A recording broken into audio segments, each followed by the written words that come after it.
Well, good morning, everybody. For those of you tuning in from the US, or good afternoon, everyone in the UK or on some other European time zone. It's a pleasure to welcome you all to this British Chambers of Commerce webinar, where we're going to be talking about trading with the USA. My name's Duncan Edwards. I'm the CEO of British American Business, and we are the affiliate of the British Chambers of Commerce in the USA, and it's my pleasure to be able to be the moderator today for the discussion we're going to have. So just a few kind of house rules to keep everyone in the loop. This event is being recorded, and if you would like to ask a question, you can do that. And the more people that participate, the better. So there's an opportunity to ask questions by using the Q&A function, which is at the bottom of your screen. I'm sure everyone's very familiar with how Zoom works after all these years, but please put your question in the Q&A, and I will see it, and we will bring it to the attention of our panelists. And our panelists are fantastic, and I'll just introduce them briefly. They are Kerry Barton, who is the Sales and Marketing Director of WTA, the Global Supply Chain, Freight Forwarding and Logistics business, who are also the supporters of today's webinar. And Kerry is with us from Manchester. Kimberly Roddy is the Customs Compliance Manager at WTA, and she's joining us from Chicago. We have William Bain, the Head of Trade and Policy at the British Chambers of Commerce, and I'm assuming, William, you're in London. Rebecca Lewis from the Department for Business and Trade. She is the Director for Infrastructure for North America, and she's here in New York City with me. And finally, Alison Stewart-Allen, who's the CEO of International Marketing Partners, an organization that helps companies expand overseas with a particular emphasis on the USA, where she is an expert. And she'll maybe talk a little bit about that when we get round to her, about how best to deal with American counterparties in business. So just a word about British American Business, and before we get into the discussion, as I say, we're the US affiliate of the Chambers. So we represent UK companies doing business in North America. We're also the American Chamber of Commerce in the UK, so we're a bilateral organization. So we represent US companies operating in the UK as well. And we basically do three things. We're partly a public policy organization focusing on issues that can affect trade and investment, either for good or bad. We also do a lot of work in trade promotion, often in partnership with the British Chambers of Commerce, trade missions, both ways, at a federal and state level. And finally, we're a convening organization, so we do a lot of this kind of thing as well. So bringing our members together to hear about the latest thinking on issues that can affect their business, and also, of course, for networking for business development purposes. Just before we get into the discussion, a couple of kind of background issues. Of course, US-UK trade and investment is huge. The trade relationship between the US and the UK, the trade in goods, the bilateral relationship is the 5th largest in the world. And the trade in services, and both the US and the UK are really service economies, is by far the largest in the world. So between two countries. So it's a huge relationship in trade. But the investment relationship is even bigger. So US companies that have chosen to invest, put capital to work in the UK, and UK companies that have chosen to put capital to work in the US, which has been going on for 150 or more years, is by far the largest bilateral investment relationship in the world. So it's a huge relationship. In trade, remarkably, given the size of the trade relationship, that trade is carried on under WTO rules. There's no free trade agreement. There's no special relationship on trade, despite the efforts of the UK government to try to encourage that over the last few years. In that regard, there was an attempt to negotiate a free trade agreement under the previous administration here in the US that got quite a long way down the track, but then was terminated when there was a change of government here. And the current US administration has made it clear that they have no interest in the sort of classic liberalizing trade agreements. So the UK instead has been negotiating trade promotion agreements, I would describe them as, with individual states in the US, and there are 7 of those now. So we maybe talk a little bit more about what those mean for UK companies who are looking to access the US market. But there are 7 state-level memorandum of understanding between the UK and individual states, which are designed to encourage a sort of more welcome approach from those states if you decide to go there. So huge relationship. Most UK companies, when thinking about overseas, usually think about the US first, and certainly most US companies, when thinking about overseas, think about the UK first for obvious and understandable reasons. But so it's a huge opportunity, but one, of course, not without risk. And we may talk a little bit about that as we go through the discussion. So let's get into it. And I'm going to start, Kerry, with you, if I may, and maybe tell us a little bit about WTA, but also just a general sense of what the appetite is like for UK goods in the US market. Yeah, definitely. So for those who don't know, WTA, like you mentioned, do freight forwarding, customs brokerage. We've got 7 offices around the globe. So we've got we help a lot of UK customers, but also international businesses importing and exporting, basically. We do see a lot of popularity from a lot of UK businesses into the US. Some of that, I think, has weathered the tide because whilst some other trade lanes have weakened, I think there's been a real appetite for customers to still trade with the US because it's got much more, compared to the UK, it's got a relatively stable economy and things like that. So we've seen a lot of interest in the US. It's, like you mentioned, it's the largest individual trading partner of the UK. And over the last 5 years, I think it's grown over 50% exports and imports. So it's a really robust market for the UK, and it's one that's only really growing. On the flip side, I'd say it is notoriously difficult to break into America, and America as a whole. It's quite no one really does that. Because, and there's, I'm sure Alison might mention it, but there's fundamental differences and things like that affect marketing and things like that. So it's not a straightforward process at all. There's been a lot of surveys recently, putting my marketing hat on, and it always suggests that what Americans find appealing about UK consumer brands is the Britishness of the product.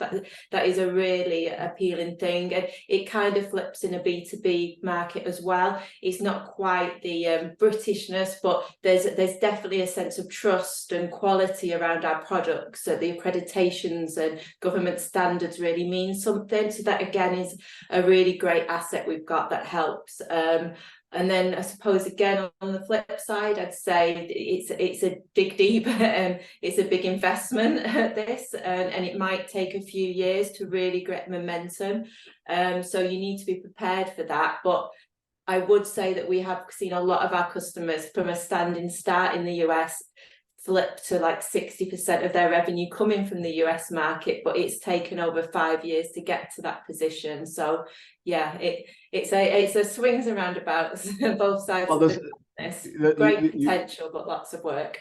yeah, and you kind of touched on a lot of points which we'll come back to about the scale and size of the US market and the challenges that that represents. One of my favorite stories from our membership is Walker's Shortbread. So Scottish company selling a very distinctly kind of British or Scottish product, private company, and they've been at this for 40 years, building their presence in the US through export. I mean, they don't have a physical presence here other than sales and marketing. And it's been an amazing story, being, you know, slow, steady, you know, clear strategy, kind of mainly travel retail. And it's been a really astonishing success story.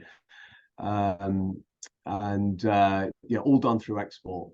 But there are challenges, aren't there, with exporting goods into the US, Kimberly? I know this is your area of expertise. Can you talk about kind of common challenges that British companies might face when they're dealing with customs issues and so on, and maybe tell us a little bit about how you help them and the service you offer? Yes, so I'm with WTA as well. I am the licensed customs broker here in the US in our Chicago office. To touch on your question, I would say the biggest downfall is the lack of knowledge of the customs regulations on bringing goods in, and not taking advantage of partnerships or agencies that are out there to assist new businesses, one being your customs broker as well. The best advice I can give is proactive compliance, which is doing the research and working with us before shipping your international shipment. So utilizing us to your full advantage. Most of the areas that I see would be, we'll touch on the growing sectors in different industries, which would all have quota, the anti-dumping flags. Your participating government agencies are all part of that. The true reality is the PGAs, which are your like FDA, EPA, that sort of thing, have more data requirements than US Customs themselves.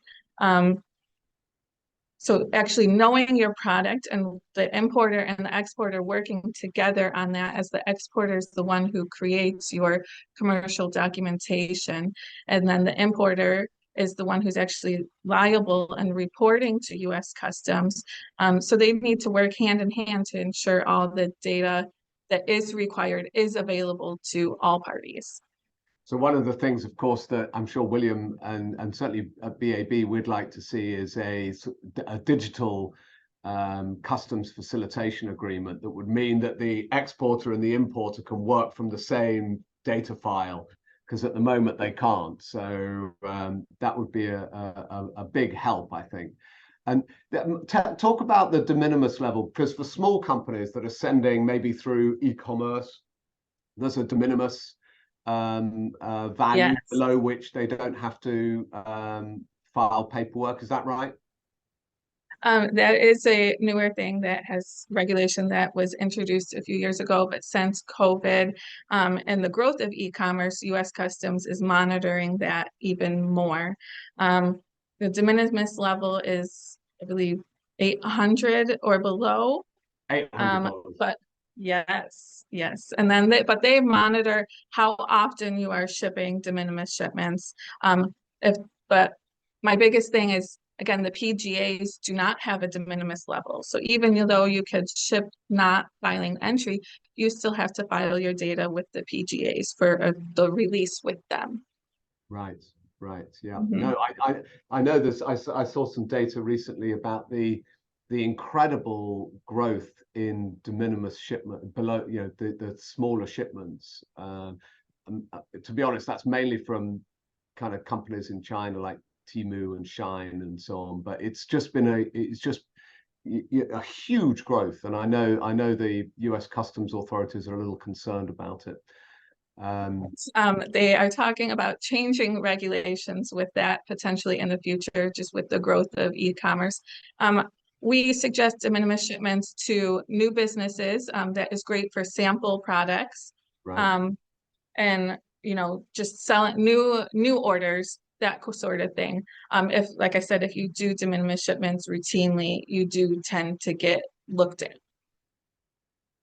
Yes, I can imagine.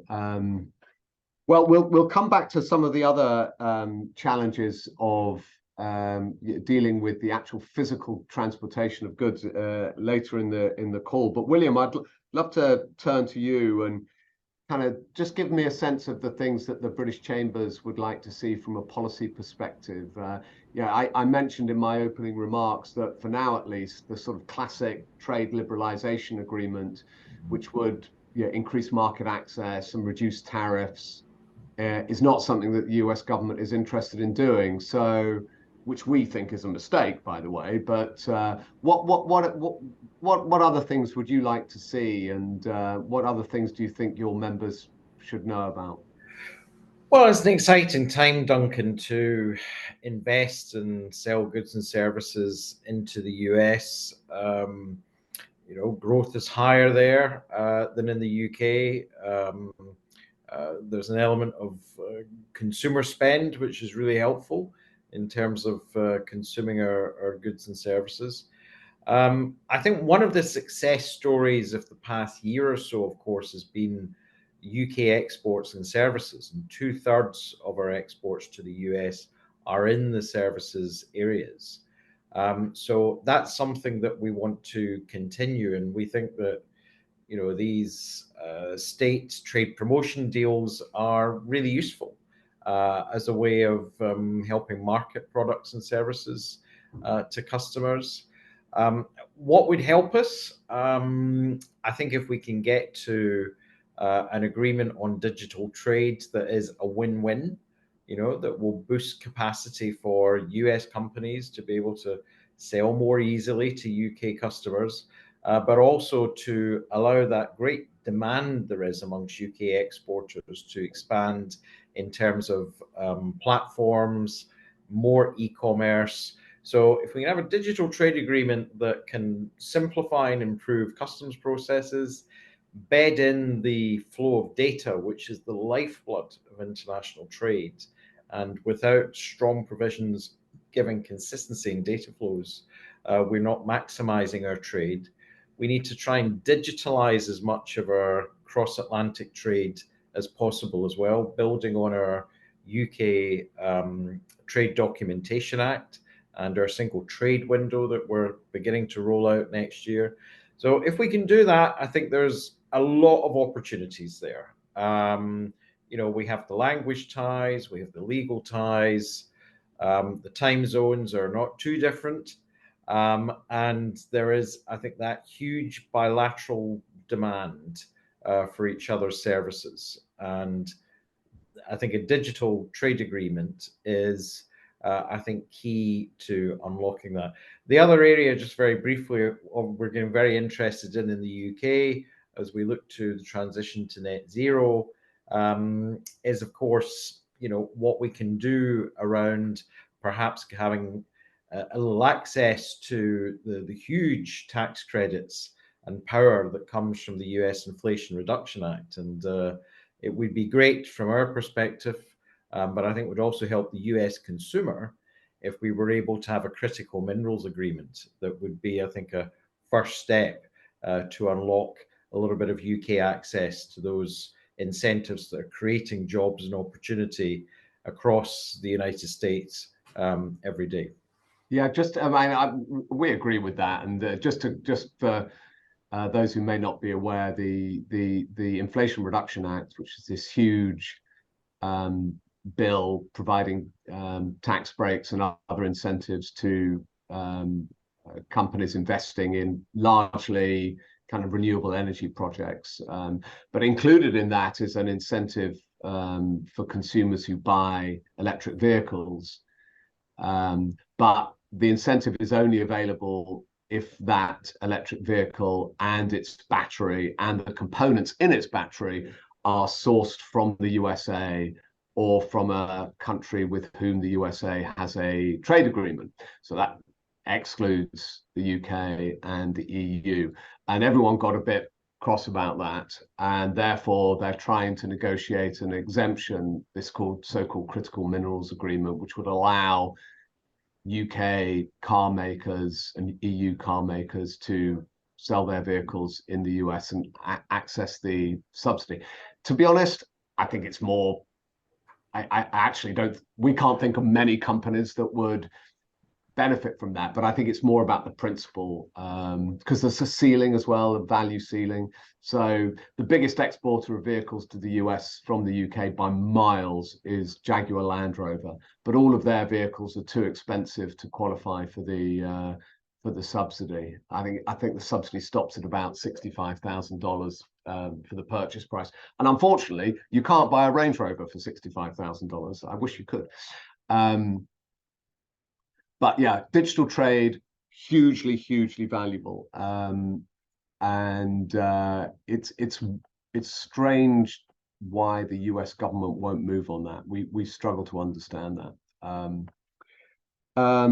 So Rebecca, so the UK government has a team in the UK and a team in the US. I think, can you just talk a little bit about how you help, how you're set up to help both, I guess, UK companies who are exporting to the US and also UK companies who are thinking of actually getting a physical presence in the US?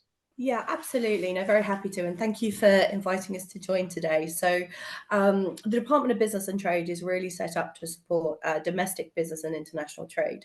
So we do foreign direct investment as well. So looking at those international companies coming into the UK for a footprint, working on an exporter's journey across countries, and then really creating that market environment and negotiating those opportunities to ensure that we have access to those particular industries overseas through our trade policies. So there's a whole suite of services kind of within that that are obviously open and free for companies to participate in. And it all starts with the Export Academy back in the UK.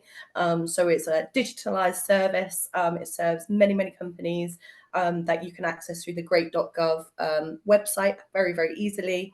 And it's a bit of a self-service type platform to really help your company to prepare itself for internationalization. So whether that is kind of the first step on your export journey, your first step into a new market for exports, or you're taking that next extra leap after the exports have already started into outward investment, so having a physical presence overseas. So we have a relatively large team here in America. We call it North America because we also cover Canada with our team. So we have about 120 staff across all of the different sectors and work very closely with international trade advisors back in the UK, so account managers in the UK, as well as our international markets team who work with service providers like some of those on the line today for some of the market research that companies may want. So we really are a bespoke organization or a government department that is about setting the context, opening up those markets, and then facilitating the trade promotion kind of within that. So Duncan, you've already mentioned the US state strategy in lieu of a free trade agreement, which is ongoing. So we have 7 so far, but obviously a number that are still in negotiation. So we're looking forward to seeing those. In addition to that, we're also, or have negotiated from a services perspective, the mutual recognition agreement for qualifications for architecture, for example, which was signed back in February of this year, completely groundbreaking because it is our first regulatory agreement with the US. And that enables around about, I think, 40 odd million in terms of trade between the US and the UK to happen. And why is it important? Because it allows whether you're US or a UK organization to avoid having to retrain for a further 2 years to be able to practice in each other's jurisdictions, which obviously is costly, timely, and has an implication on kind of business and growth. And it's groundbreaking in the sense that I think this is, I'm right in saying, the only agreement that the US has signed in mutual recognition agreements where over 44 jurisdictions signed up on the spot. So it's an opt-in from states and territories. So hugely beneficial. And that was the driver for the MRA discussions to kickstart back in June that the Prime Minister announced for the engineering MRA, which we're also super excited about and is in negotiations. And we hope that that will lead to further opportunities down the line as well. Again, why is that important? Because it helps about the certification, the qualification for UK businesses to practice within the States and looking at the registration process, which is timely and costly. So on a macro level, that's what the Department of Business and Trade is doing, is looking at where are those market access barriers, how can we reduce those, minimize those and open up the market, and then bring in industry that has a capability, whether that's a product or service, to help partner with the US to meet those needs. So that's essentially us in a nutshell. And super interesting. And the mutual recognition agreement for architecture, so allowing UK architects to provide their service in US states is a really good example of what we'd like to see more of. Why not for doctors and lawyers and civil engineers? I mean, effectively, it's soft protectionism in the US, and it's at a state level as well. So, it's you can't build a bridge in Indiana unless you're an Indiana qualified civil engineer. So, and so there's a little. In fact, some states require licensing for hairdressers as well, and which can't be transferred to another state. So it's a little bit of kind of soft protectionism, which we'd love to see gone. So, I mean, we'll come back, Rebecca, a little bit later. So I'd love to know how, how UK companies, particularly SMEs, might kind of get out here and see people, and what help you can do, trade missions and so on and so forth. But Alison, I'd love to turn to you. Alison wrote a fabulous book called Working with Americans, trying to kind of unlock, because everyone thinks Americans are bit like Brits, really, just with funny accents, but they're not, are they, Alison? No. So what advice do you give to British companies as they're thinking about doing business out here? Yeah, thank you very much, Duncan, and thank you all for joining today. So basically, I spend my time in a couple of key ways. One is helping British companies decide on their internationalization strategy. So there's a number of routes that, as you know, many of you on the call will also probably be thinking about, is what is the best route for us? Because each route has its own risk profile. So it may be that you just second some people on your UK team, send them over to the US and let them help you grow the market there. Another route might be that you buy a US company. Yet another might be you find a joint venture partner who shares the risk with you. Yet another might be that you go via a distributor or an agent to help you grow the market, or a consultant that is in the business development business as basically acting as your eyes and ears and helping you grow there. So that's one of the key things I do, is help companies think through what their options are, what the pros and cons are of each of these options, and then land on the one or combination of ones that help grow them in the States. The other key thing I do is help identify how you have to localize your offering for the American marketplace.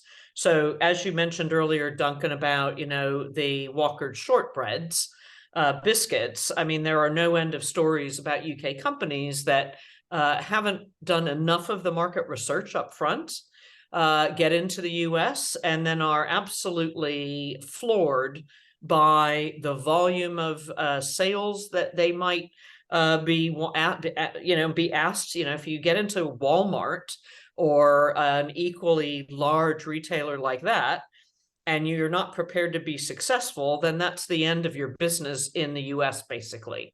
So part of it is helping identify what do you need to do to succeed in America. It could be a brand name, it could be the pack size or colors. If you're in the services B2B world, it'll definitely be about how you do customer or client service, because American expectations around service are very different to how they are in the UK, other parts of Europe, and other parts of the world.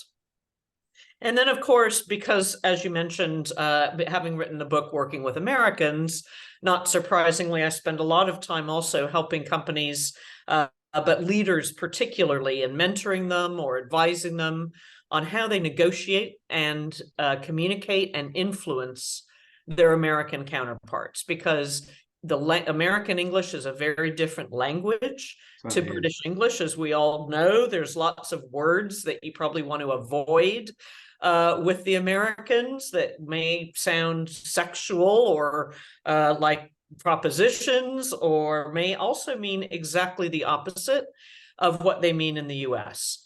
So making sure you understand the business culture will make sure that you are successful. I guess I can conclude that, you know, doing this sort of work now for over 35 years, the thing I think I'm now decided on is I think it's impossible to teach scale. So, you know, as an American myself, obviously born and raised in the US, we think from the very start about how we're going to, you know, crack the 50 states and what our strategy is to capture a market of 330 some odd million people. But if you come from a smaller country like the UK, it's likely that you won't approach the US like that. You'll probably be much more focused, perhaps, or want to take it incremental growth. But the US doesn't work like that. And back to that example of, you know, a Walmart. If you make a physical product that is a consumer product, you know, you should go into the US market assuming you're going to be successful. And therefore, you turn on the tap from the start before you even go to the US, and be ready to manufacture that number, ship that number of units if that's what it takes, or serve that number of clients if you're in the professional services realm. So I think you need to go into this with the assumption that you will do well, because Americans like anything that's new, anything that's different. We're open to anything that's going to be better than the competition. And at our heart, frankly, the national religion of the US is Darwinism. You know, unless you're innovating, then our view generally is you should be a dinosaur unless you're keeping up and doing something new and different. So anyway, that's a little about what I get up to. Yeah, I know, super interesting. And my favorite example of words that mean the opposite is the word quite. So if an American says that's quite good, it means it's very good. If a Brit says that's quite good, it means it's not very good. Yeah. So it's exactly the opposite meaning. Yeah. So, and we'll come back to some other of those issues. I'd love to explore a bit the kind of notion of kind of local market entry versus kind of national market entry. But we'll come back. And just a reminder, if you're out there and you've got a question, you can use the Q&A or chat function to put the question in, and we'll pick it up. But Kerry, why don't we come back to you? And you know, we talked earlier about the extraordinary strength of the American consumer, who has just roared through the last few years, spending money.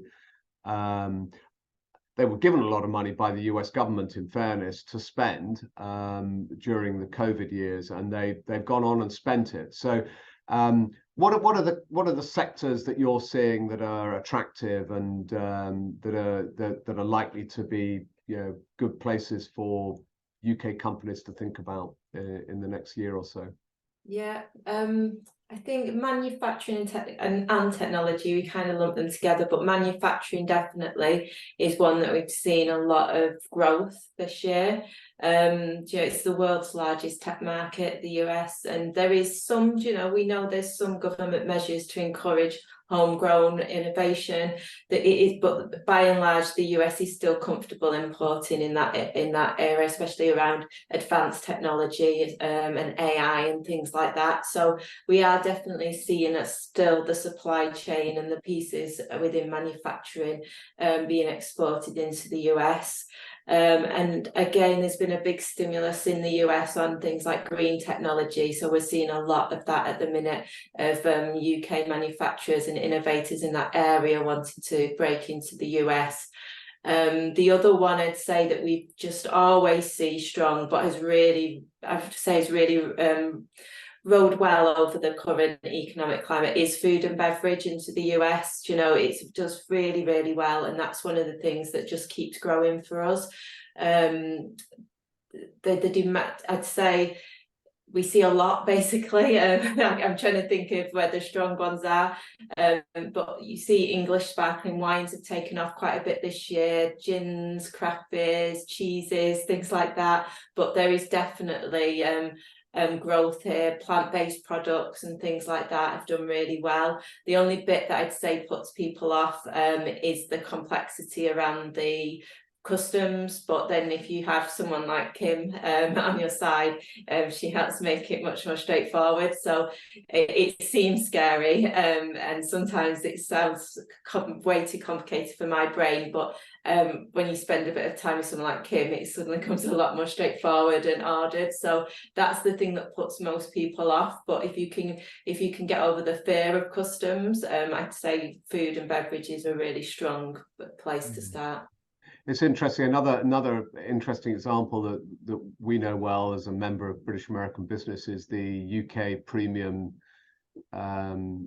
mixer business, Fever Tree. So and their journey is fascinating. So it sort of picking up on what Alison was saying earlier about, you know, thinking about your options. So they started out as basically granting a distribution license, and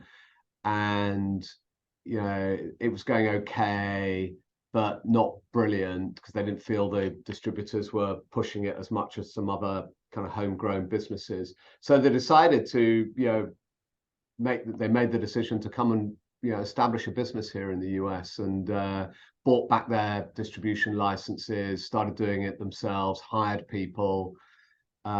Interesting enough, they still make the mixers largely in the UK. So and you know, shipping glass and liquid which is heavy basically, is an expensive thing to do, particularly when there was a shortage of freight. But it's been a fascinating experience. And the other thing, of course, is, to Alison's point, is about kind of shaping the product as well. So in the UK, their business is mainly tonic. Not tonic in the US. It's mainly ginger beer, believe it or not, because people drink Moscow Mules out here, and Dark and Stormies and all those other ginger beer based drinks, and whatever the mixer is you put in tequila. I don't know what the mixer is you put in tequila, but whatever that is, that's what they sell here, which they don't sell any of in the UK. So same brand, kind of, you know, same kind of pricing, you know, all that, but kind of a market-driven approach. It's such an interesting case history. I think you probably see others of those, yeah. Sorry, Duncan. I was just because I think there's a point that you're completely right. Fever Tree is a really good example of trying to work out how to tackle the US to your product, and there is lots of different options to go. And then I do think it also depends, like to Alison's point, that if you do want to get in somewhere like Walmart and thing, then yeah, you completely have to be ready for scale. You know, there's all sorts of complexities about having Walmart approved warehouses, and they've got to be palletized in the right way, ready for the warehouse. It's complicated, big scale stuff. But then if you are doing something that's a part and you're part of a supply chain and it's more niche, then you might be better thinking of doing it, you know, state by state, and thinking about the, you know, where's open for trade, where are those MOUs and things like that. So you really do need to think about your products and come up with a strategy that suits your business. Yeah, so Alison, I'd love to kind of hear your views about that, the kind of start local and expand, because there's probably not that many businesses, and certainly SMEs would, you struggle to go down to Little Rock and convince Walmart that they're, ready to go national. So what is there, is when you think about advising people about starting local or trying to conquer America, are there criteria that you use to give that advice? Yeah, that's a great question. So yes, there are. I mean, the first thing is you have to, there are no shortcuts to doing your homework. Right. It's a bit like, building up muscle memory. Emma Raducanu did not become a Wimbledon champion by accident. That young lady was out on the tennis court in every weather, 364 days a year, and really knew exactly how it all worked on a tennis court. Well, this is exactly the same for the people joining us today. You cannot just do a cursory little bit of research about the American market and then think you've got it mastered. You've totally got to immerse in it. And once you understand how is your client or customer in the US the same or different to your client or customer in the UK and other parts of the world, until you can articulate that, then you shouldn't spend any money on the United States. That's point one. Point two is, once you have done that homework, you are immersed in the culture, you do understand what localizations are required, you then start to do more research in terms of where should we locate ourselves or where should we start. Now, obviously, the internet has completely, and web-based marketing has completely changed business models. Right. You don't necessarily need to even be physically in a lovely location like yours in New York City, Duncan. You can be in much less salubrious locations where it's more cost effective, because a lot of your model is about fulfillment online. And you don't need to be in a prime a tier 1 city in the US. So the key, though, to all of this is focus. You absolutely need to know, what is it that makes us better or different to an American client or customer versus who we serve at home? And therefore, how do we find those people? And that's the needle in the haystack. That's where the money is. The money isn't spray and pray and let's, serve everybody and hope that maybe we'll get some return on investment. That'll never work. You have to be absolutely laser-like in knowing, who do we want to serve? Why do we want to serve them? Is our promise compelling? And now we spend the money on finding those people online and offline.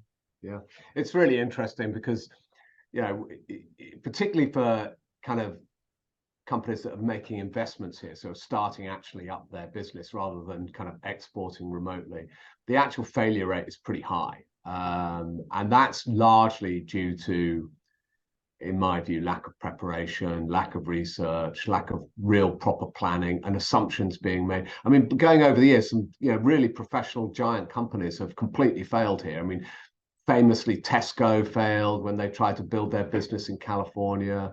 Marks and Spencer failed, and they bought Brooks Brothers. That didn't work. A whole bunch of companies. And yet, I notice in that kind of retail space at the moment, quietly but very, very effectively, WH Smith is building a kind of impressive retail business in the US using their expertise in travel retail. So they bought the airport-based InMotion business that you see in hundreds of US airports, and so UK company building its presence here, and in food and drink, as well as those examples like Fever Tree and what was the other one I mentioned? It's Walker Shortbread. You've got companies like the giants like Diageo selling liquor here. And making it here, actually. So by both exporting and running their own shops. And then you've got a tiny business, another tiny Scottish business like Nairn's Oatcakes, which are, have again slowly but surely built a really strong business here.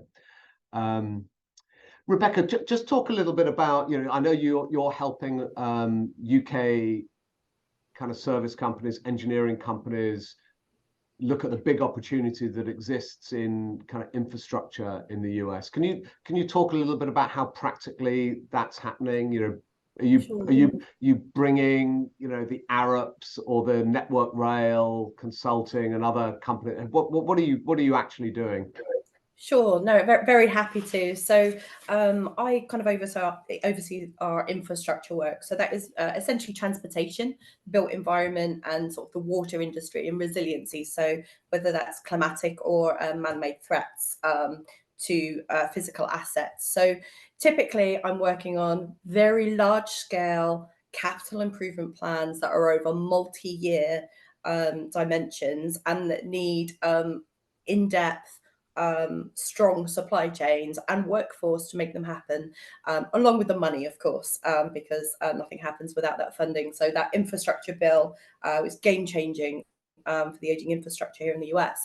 So we obviously, from a UK perspective, have a number of huge UK exporters that have physical footprints across both the US and Canada. So that's the Arabs, the Mace groups, the McDonald's, etc., who are all actively working across their individual fields across the US. So we absolutely do work with them, and part of where government plays a role within infrastructure, it's not about private sector talking to private sector, because government doesn't really need to intervene in that. Private sector is quite capable of doing that, but it's where the public infrastructure kind of nexus comes in. So my buyer, essentially, for the infrastructure world is a public official with a capital improvement plan, with federal and state funding to improve their airport, their rail hubs, their kind of coastal resiliency against hurricanes. And obviously these are significant projects. So it's about how do we export that UK expertise across those subsectors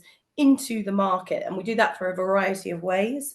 I have something called the Executive Infrastructure Club, which is a peer-to-peer forum for British companies with physical footprints anywhere in the US and Canada, and we use that as a mechanism to share lessons learned and best practice with officials as they're developing those projects. So it's long before procurement is a thing. It's actually about shaping what that project looks like at the get-go and the project delivery that goes into that, and the individuals. And then obviously kind of later down the line, it's about, well, how do we specify additional supply chain within that? How do we pull through those SMEs that might be expert in the UK and a lot of experience in developing projects throughout the country? How do we get them exporting? So there's a variety of ways that we do that. So whether that's through trade missions, so that traditional kind of visit program, which is market education, meeting with suppliers, understanding the context of the market, to Alison's point, what is the opportunity in a particular area. So for example, we have a rail mission next week for Toronto and New York. So that's bringing more than a dozen companies out to explore the market, but actually with a view to helping them to win business here. We also the rail network needs some help here, that's for sure. So absolutely, I'm committed to making it work, but in partnership with our US counterparts. And I think that is a very, very important part. This is not about just exporting UK expertise. It's about how do we work in partnership with the US entities. So tell me, is there not a challenge with there's quite strong Buy American mandates in the US, aren't there, that was actually strengthened under the Biden administration, which requires, if federal dollars are involved, there's a mandate or a requirement to Buy American. How does that affect UK companies trying to sell into this market? It's a good point, Duncan. So Buy America and Build America is pretty stringent. It's a sort of protectionism on one level, and it affects transportation and construction quite considerably. Specific to goods coming into the market. From a UK perspective, the majority, not service companies, not engineering services doesn't get caught up in that. It's really about the physical product. Steel, and that's not exclusively, but it's about how we work through some of those, and actually it's about educating the UK company on what that process looks like, how you potentially could get a waiver for your particular product if it's different necessarily in short supply, dramatically lower cost than could be acquired or does not exist in the market here. But then it's working with that particular agency who might not necessarily be as familiar with the process as one would hope, so that both parties understand if this international, not necessarily UK, but international company is going to be procured from, how do they work through the system, and what's the outward investment part of that. So it's not just about exporting, it's what's that long-term journey to have a physical footprint and then eventually manufacture in the US as well to meet that criteria. Yeah.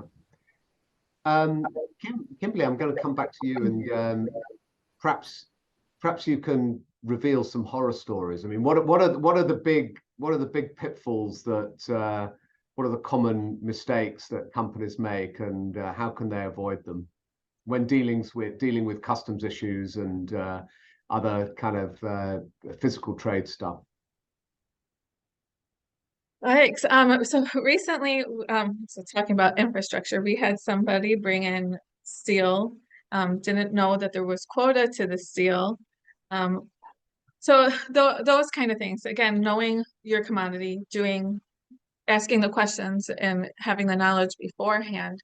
So in that case, we had to, US Customs allowed us to bring the allotment that was outside the quota limit in, but the customer had to pay additional duties on that. I know there are circumstances when everything has to be re-exported or destroyed. So that is the best example I could give. If they knew what was going on or had asked the questions or worked with companies that are like on this call, they would have known that they couldn't bring all that in, or there was additional. That's an astonishing. So a steel exporter, I mean, it's astonishing, isn't it, that they didn't know? It's pretty public that there are quotas on steel. Yes. And it's hard to hide steel, isn't it? You can't really conceal it. Yes. Yes, there's no way around that one. So I would say that, but that goes down into food as well. Again, we've had people try to bring food in that yet they're not registered with the FDA agency. So to me, things like that, to me, I just assume are common knowledge. But asking the questions, again, that's the biggest thing. Yes. Very good. So I thought we'd just go round, as we've got only a few minutes left, and just ask each of you if there's anything that we've missed in the conversation, and any kind of hints or other things that you'd like to have said, as we only had the hour. So William, what have I missed in terms of policy issues or trade issues? What would you like to say? Yeah, I think a comprehensive coverage of them, Duncan. I think we've got to work at the relationship. I mean, I'm conscious of the fact that there's been big changes in policy in the US with the Inflation Reduction Act, associated rulemaking, and in a sense, sometimes if there needs to be that regulatory dialogue and understanding about we may be doing things in different ways around decarbonizing our economy and the impact that that'll have on trade, but to understand each other's regulation and to find ways through that minimize the costs for business in complying with it. Because that's one of the biggest things that we're dealing with at the moment are, rising compliance costs and burdens on business of new regulations that affect goods getting into an export market. So I think if the one thing that policymakers can do in a very busy run-up to an election year is to develop that common understanding, recognize we've got some common challenges, great opportunities, but let's properly speak with each other and not speak past each other.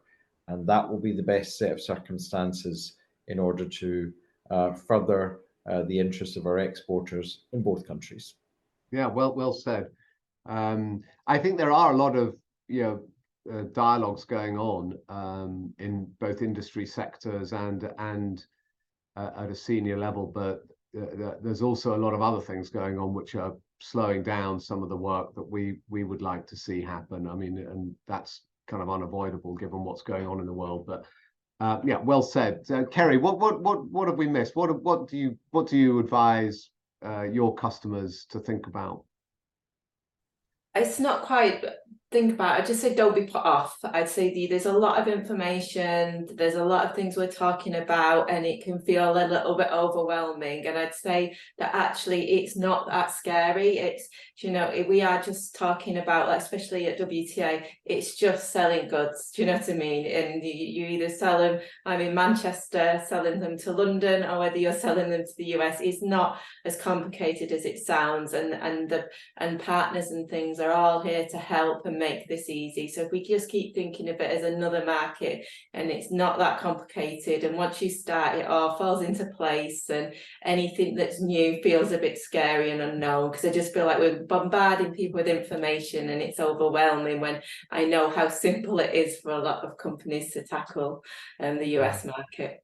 Well, I mean, yeah, it's surprising how few UK SMEs actually do export. I don't know what the numbers are, but I know that the BCC has published some data about that, and it's a relatively small number of big companies have got resources, they can handle it. But I think it, in SMEs, you've got limited numbers of people.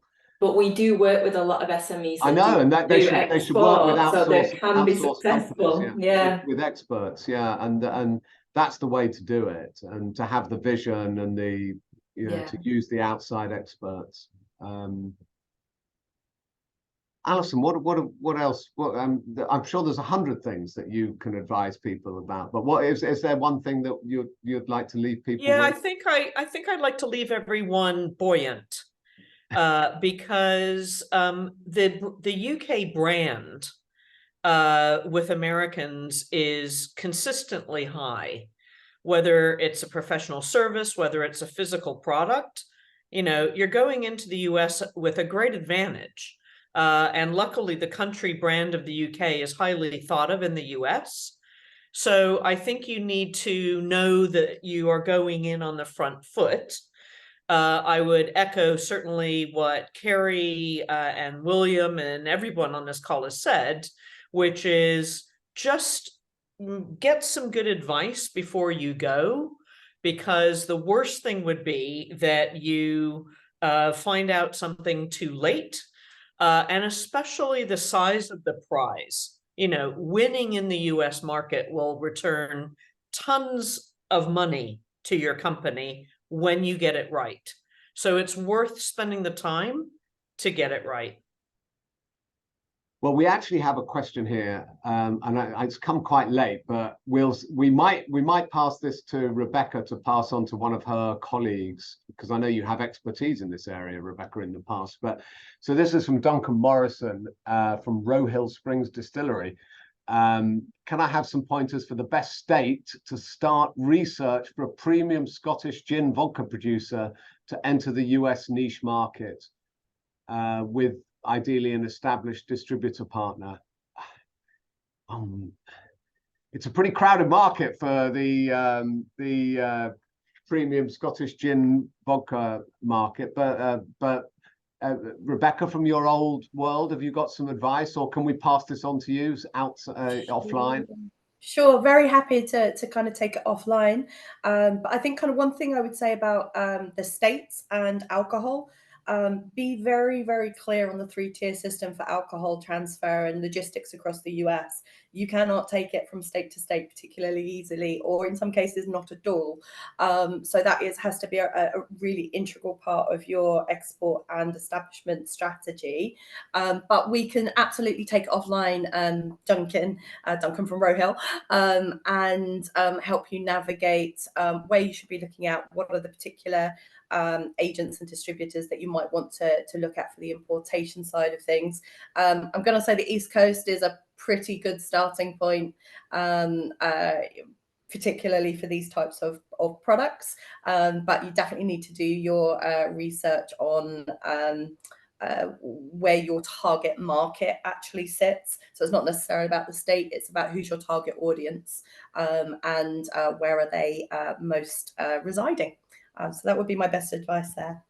Duncan, I just sent you my email, so if you want to send me yours, then I will pass you along to Rebecca and she'll find someone at the DBT to help you. Well, we're just at the top of the hour. Kimberly, do you have a final thought for people?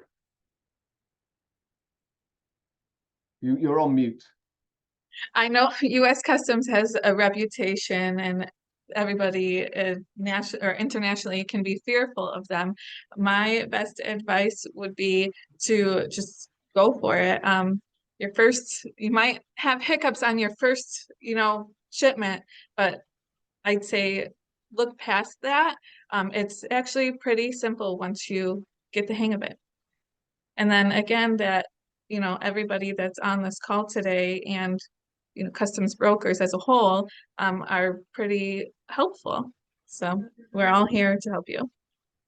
Very good. Well, that was a great discussion. Hopefully it's been helpful to those who've been tuned in, and huge thanks from me to all of our panels and to the BCC for organizing this event. So thanks very much. Yes, thanks for hosting, Duncan. Thank you. Thank you, everybody.